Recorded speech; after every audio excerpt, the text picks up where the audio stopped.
आज अपन शुरू करेंगे लाप्लास ट्रांसफॉर्म की प्रॉपर्टी नंबर 3। मेरे पास दिया हुआ है डिवाइडेड बाय टी। यहाँ पे आपकी स्टेटमेंट है if Laplace of f t equal to होता है एफ ऑफ एस।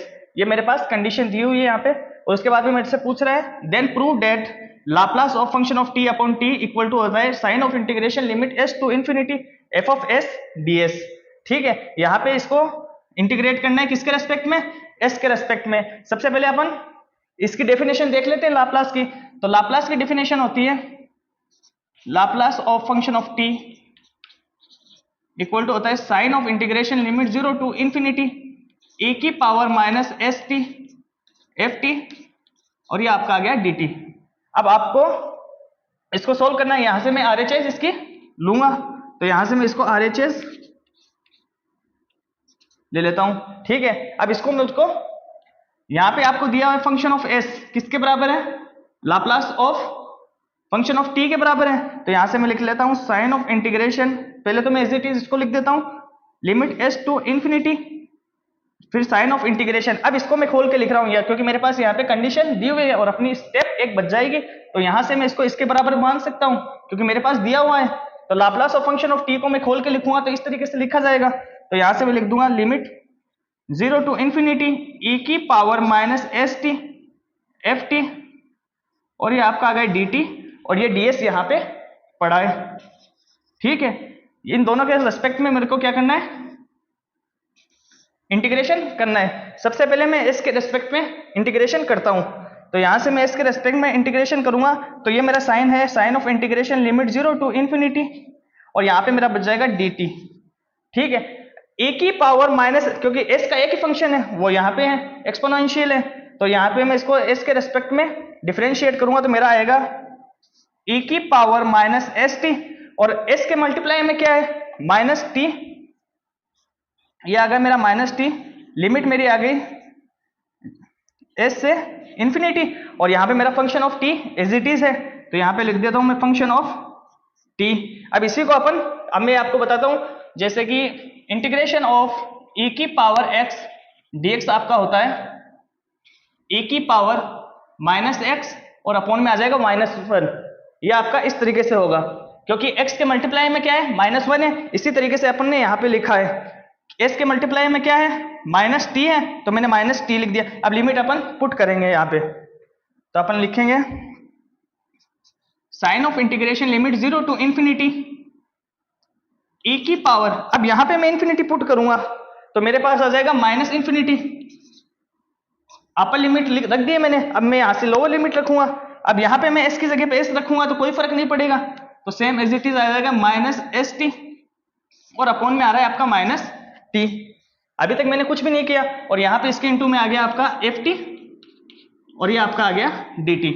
ठीक है, अब इसको अपन e की पावर माइनस इंफिनिटी की वैल्यू होती है 0, तो यहां से ये 0 हो गया, तो मैं लिखूंगा 0 टू इंफिनिटी e की पावर माइनस एस टी। यही बचेगा क्योंकि ये तो 0 हो गया, क्योंकि माइनस भी साथ में आएगा, और यहां से आपके अपोन में बचेगा माइनस टी, और यहां से आपका आ जाएगा फंक्शन ऑफ टी, और ये आपका आ गया डी टी। अब ये 0 इसलिए होगा कि मेरे को पता है कि e की पावर माइनस इंफिनिटी की वैल्यू 0 होती है, तो 0 में से जो घटाएंगे तो कोई फर्क नहीं पड़ेगा, तो ये पूरी 0 हो जाएगी, तो ये माइनस आगे आ जाएगा।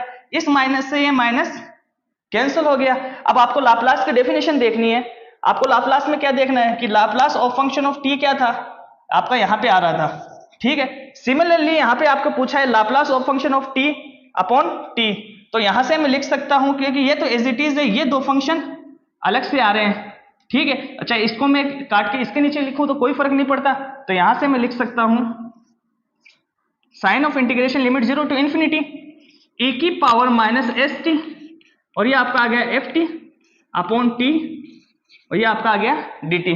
अब इसको मैं डेफिनेशन के अकॉर्डिंग सेम यहाँ पे जो एफ टी आ रहा था तो वो मैं इधर लिख रहा था, या फिर ऐसा समझ सकता हूँ यहाँ पे जो आ रहा था वो इधर लिख रहा था मैं, बाकी चीज अपनी जगह पे फिक्स रहेगी। तो सिमिलरली इसको अपन लिख सकते हैं Laplace of function of t upon T, इस तरीके से अपन इसको लिख सकते हैं, और ये आपका यहां से प्रूव हो गया। ये कैसे आया? क्योंकि ये टर्म एक्स्ट्रा आ रही है जो सब में चेंज होती है, ठीक है। सिमिलरली देखो आपको यहाँ पे दिखेगा Laplace of function of T, यहाँ पे था तो फंक्शन ऑफ टी यहाँ पे था तो यहाँ से यहाँ आया, और सिमिलरली यहाँ पर है तो यहाँ से यहाँ आ गया।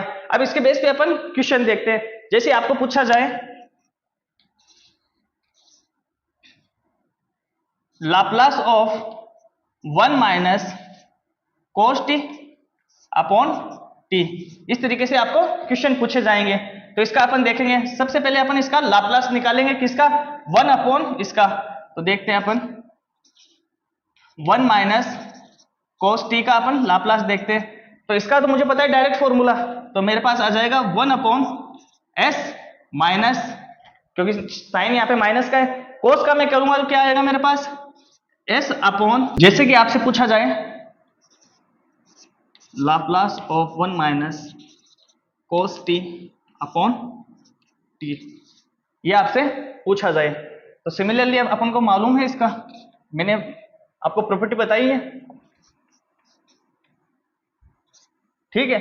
यहां से अपन इसको सोल्व करते हैं। सबसे पहले Laplace of 1 minus cos t, इसका लाप्लास क्या होता है, मैंने ये फॉर्मूले भी प्रूफ किए हैं जिसमें से मुझे पता चला था कि 1 का जो लाप्लास होता है वो क्या होता है 1 अपॉन s।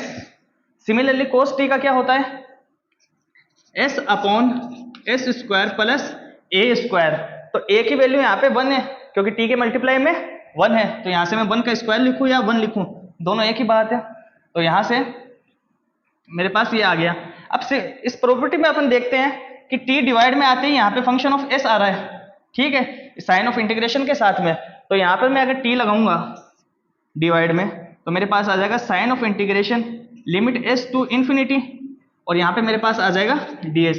यही तो आपका फंक्शन ऑफ s है, जब अपन ने इसका लाप्लास किया था तो ये आपका फंक्शन ऑफ s आ रहा था। सिमिलरली ये अपन इसका लाप्लास करेंगे, और यहाँ पे इस प्रॉपर्टी में भी फंक्शन ऑफ s का इंटीग्रेशन है, तो अपन ने इसको पुट अप कर दिया है। अब यहाँ पे अपन लिखते हैं सबसे पहले कि मुझको इसका डिफरेंशिएशन ऊपर बनाना है, तो इसके लिए मैं क्या करूंगा, मैं 2 से मल्टीप्लाई करूंगा और 2 से डिवाइड करूंगा। सिमिलरली यहाँ पे भी कर दूंगा मैं 2 से मल्टीप्लाई और 2 से डिवाइड। तो यहाँ से मेरे पास 1/2 कॉमन आ रहा है, तो इसको मैं बाहर ले लेता हूँ। 1/2 sign of integration s to infinity 2 upon s minus 2s s square plus 1। यहाँ से अपन को इसको इंटीग्रेट करना है। अब इसको अपन इंटीग्रेट करेंगे, इसका डिफरेंशिएशन इसके ऊपर पड़ा हुआ है, तो यहाँ से मैं डायरेक्ट लिखूंगा सारी चीजें। तो यहाँ से 1/2 तो मेरे पास आ जाएगा log, ये 2 कांस्टेंट था तो ये यहाँ पे पड़ा रहेगा, और 1 अपॉन s का क्या होता है इंटीग्रेशन log s होता है, ठीक है। और यहाँ से मेरे पास माइनस आ गया और इसका डिफरेंशिएशन ऊपर पड़ा है, तो यहाँ से मैं लिख सकता हूँ log s स्क्वायर प्लस 1, और ये आपका हो गया यहाँ से इंटीग्रेशन। अब लिमिट देखेंगे अपन, लिमिट मेरे पास आ रही है s से इंफिनिटी, तो यहाँ से मैं लिख दूंगा s से इंफिनिटी। अब इसको अपन आगे सोल्व कर लेते हैं। जैसे कि आपकी एक log की प्रॉपर्टी होती है, जैसे कुछ आपके पास लिखा हो a log b, तो इसको मैं लिख सकता हूं log b की पावर a।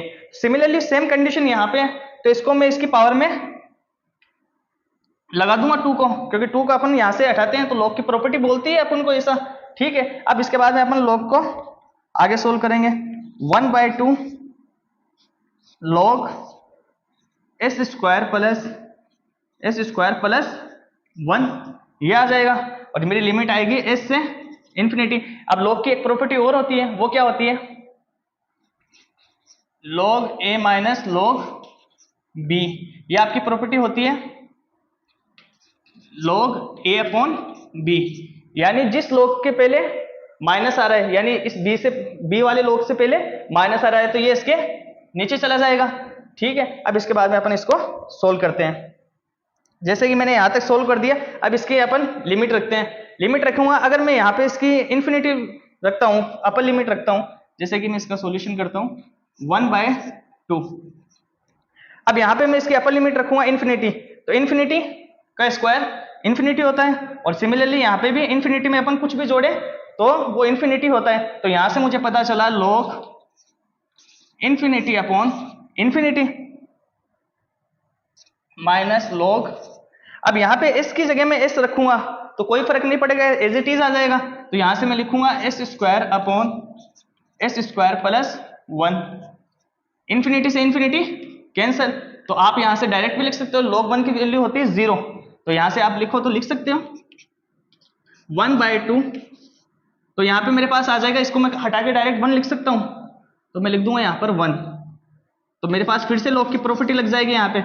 जब इस 1 के अपॉन में मैं इसको डालूंगा तो नीचे वाला ऊपर, ऊपर वाला नीचे, तो मेरे पास आ जाएगा एस स्क्वायर प्लस 1 और यहां से आपका आ जाएगा एस स्क्वायर।